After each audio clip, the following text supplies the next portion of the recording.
before I accepted Christ in my life, I struggled with depression and gambling and food addiction. I pretended to be happy all the time to hide my pain. I, uh, I,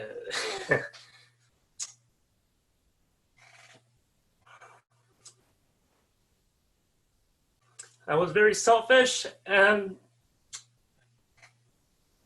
always looking for different ways to find happiness, but it was always temporary. And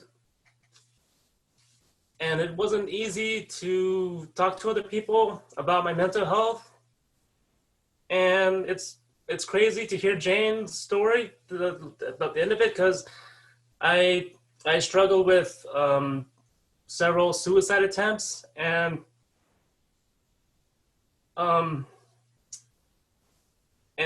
how I got to know Christ is a combination of a lot of events. One is my sister Crystal, who invited my wife and I to go to River Life when they were still renting out space in the middle school cafeteria. And I was always skeptical about any religion. I was a strong atheist, and I was always jealous of people who were religious because they seemed so happy and peaceful. They didn't seem like they were faking it, like I was.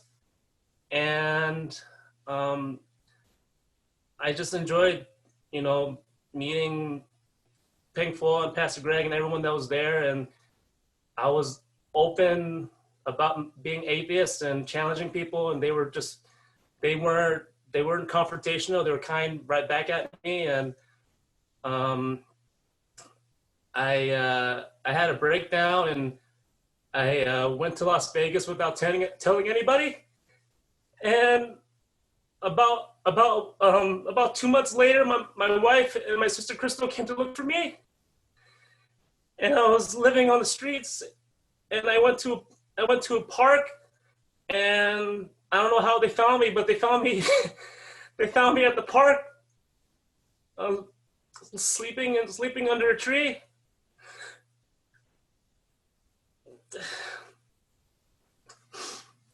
And then they brought me back to Minnesota, and that's when I decided to change my life, to try to really get more help.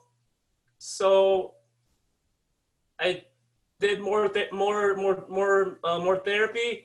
and I decided just to try a different career.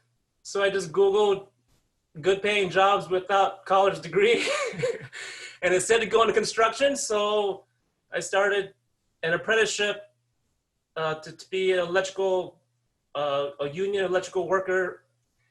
And my sister encouraged me to pray, and I started praying and asked if God is real, to show himself. And I was working for a company that was having me remodel targets overnight. And then they had a job at 3M. An apprentice at 3M got fired, and so they sent me to take that person's place at 3M, which was like right across the street from River Life's new home. And the first day, on the Monday, I met because I'm an apprentice, you have to be partnered up with the experienced journeyman worker. And I met on the Monday, I met Ben, and he said he'll come back on Thursday because he has to go to a funeral. And I said, okay. So he comes back on Thursday, and we started talking. It's the second day I met him. He told me he went to a funeral because his cousin committed suicide, and it's like the fourth family member in his family that committed suicide.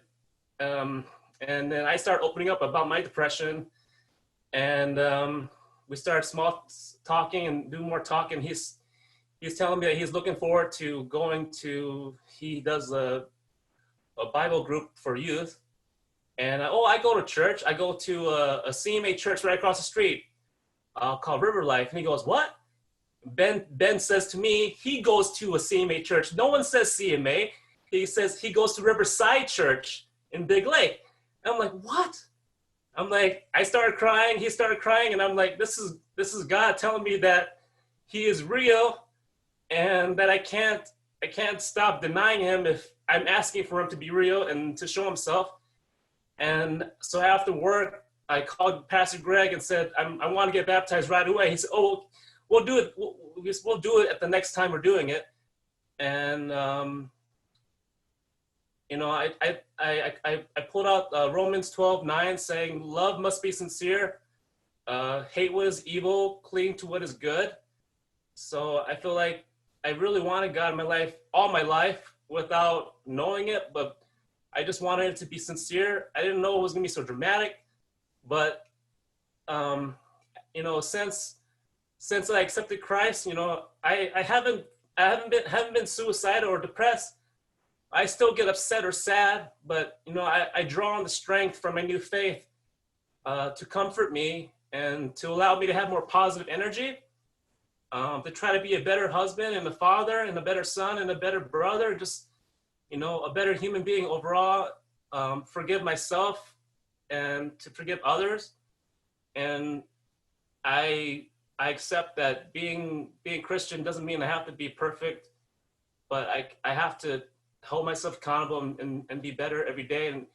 And my foundation is just being able to speak out more about mental health and not be ashamed about it, because the shame is what keeps you low and God is what brings us up.